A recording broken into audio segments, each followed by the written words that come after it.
step back into a British Christmas of the 1960s, seen through the wide-eyed wonder of a child. In this nostalgic journey, we relive a time when Christmas felt colder, slower, and somehow more magical.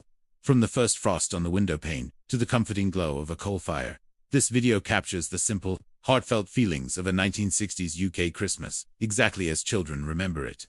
It's a time capsule of sights, sounds, and smells that defined a generation's festive season, a world away from the hustle and bustle we know today.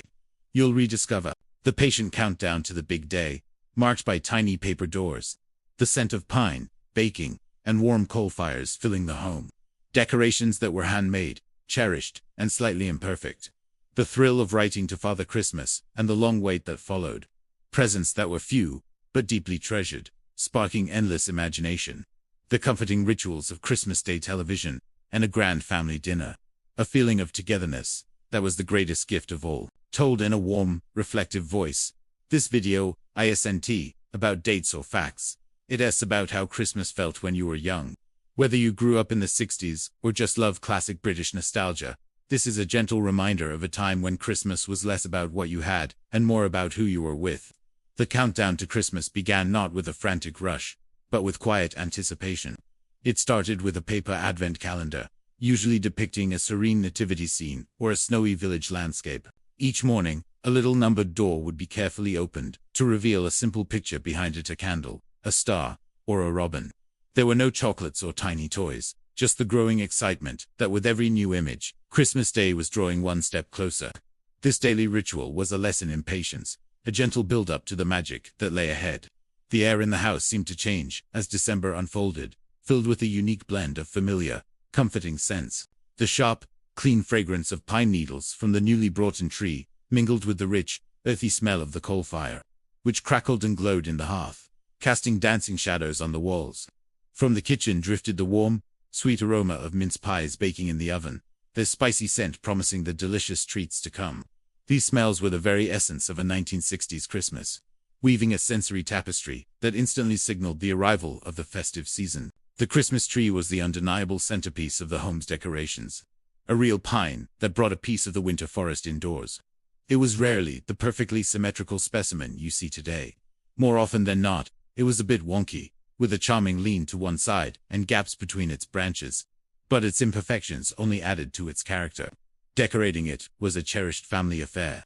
The tinsel was thick and metallic, shedding silver strands that would be found all over the house for weeks to come, glittering on the carpet like festive dust. The glass baubles were the family jewels, delicate and precious, each one carefully unwrapped from its cradle of tissue paper where it had been stored since the previous year. Holding one felt like holding a fragile piece of Christmas history. The fairy lights were nothing like the tiny LEDs of today. They were large, warm-colored bulbs shaped like flowers or lanterns, which grew surprisingly hot to the touch and cast a soft, comforting glow over the room.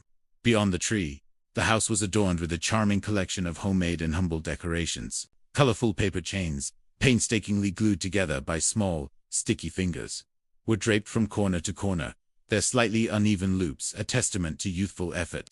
Shiny foil bells and stars, often in shades of red, green, and gold, hung from the ceiling, catching the light and adding a touch of festive sparkle. Greetings cards were not just messages, but part of the decor, proudly displayed on mantelpieces, bookshelves, or strung across the living room wall. Many of these were handmade cards brought home from school, lovingly crafted with glitter, cotton, wool, snow, and crayon drawings of robins and snowmen. They were simple, heartfelt, and a source of immense pride. In the weeks leading up to the big day, one of the most important tasks was writing a letter to Father Christmas.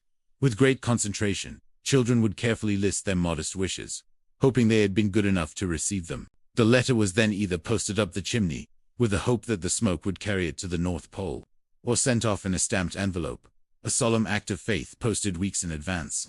Presents were a source of immense excitement, not because of their quantity, but because of their significance. They were few but deeply meaningful, chosen with care, and wrapped in brightly colored paper.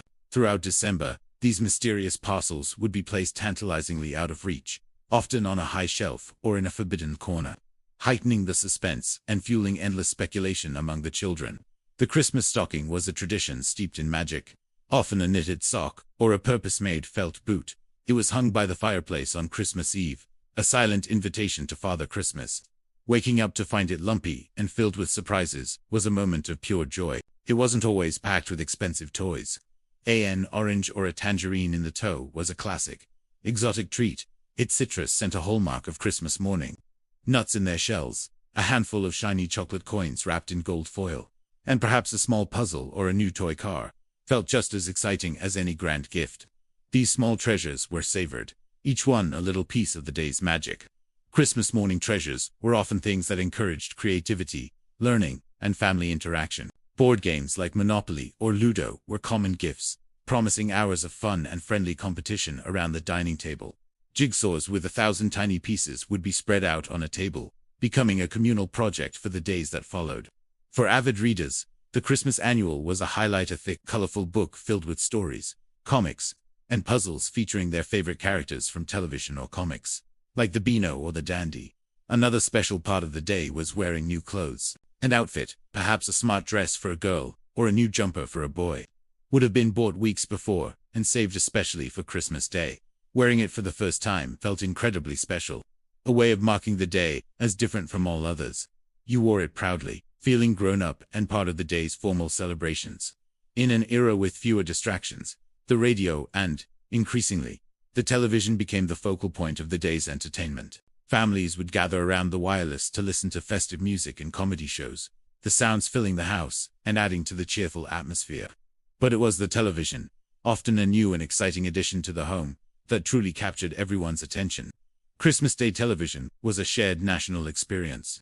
It meant settling down together as a family to watch the Queen's speech at 3 o'clock, a moment of quiet reflection that connected households across the country. This was followed by a lineup of family-friendly specials, magical films, variety shows with famous entertainers, and light-hearted comedies that everyone could enjoy. With only one screen in the house, watching television was a communal activity, creating shared memories and inside jokes that would be talked about for years to come. Christmas dinner was the grand event of the day, a feast that had been planned and prepared for weeks. The dining table would be laid with the best crockery and cutlery, reserved for special occasions. At the center of it all was the turkey, roasted to perfection, its arrival from the oven a moment of great ceremony. It was served with all the trimmings, crispy roast potatoes, Brussels sprouts that were dutifully eaten by the children, and lashings of rich, savory gravy. Before the meal could begin, Christmas crackers were pulled with great enthusiasm, their loud snap echoing around the room. The terrible, groan-worthy jokes, the flimsy paper hats that were worn at jaunty angles, and the tiny plastic toys inside were all part of the fun, adding to the sense of joyful chaos. After the enormous meal, children were often bundled up and sent outside to play it off, regardless of the weather. They would run around in the cold air, their breath misting in front of them, burning off the energy from dinner and the excitement of the morning. The afternoon would then settle into a peaceful rhythm. While the grown-ups chatted over a cup of tea or a small glass of sherry, their voices a low, comforting hum in the background. The children would be happily occupied on the floor. They would be lost in the world of their new toys, piecing together a jigsaw, or engrossed in a new book. There was a strong sense of routine and comfort to the day, a gentle flow from one cherished tradition to the next. It wasn't about excess or extravagance. It was about the warmth of being together, the security of family, and the simple joy of a day set apart from all others. For a child, a 1960s Christmas felt slower, warmer, and filled with a quiet, powerful magic. It was a magic that didn't disappear when the last present was unwrapped or the final piece of pudding was eaten. It lingered in the air, in the scent of pine and cinnamon, in the memory of shared laughter, and in the feeling of being safe and loved. Long after you were tucked into bed, dreaming of the day's wonders. Perfect for British nostalgia lovers, 1960s childhood memories, cozy winter viewing, Christmas background ambience. Sit back, relax, and let the memories come flooding back. If this feels like your Christmas, don't forget to like, subscribe, and share with someone who remembers it too.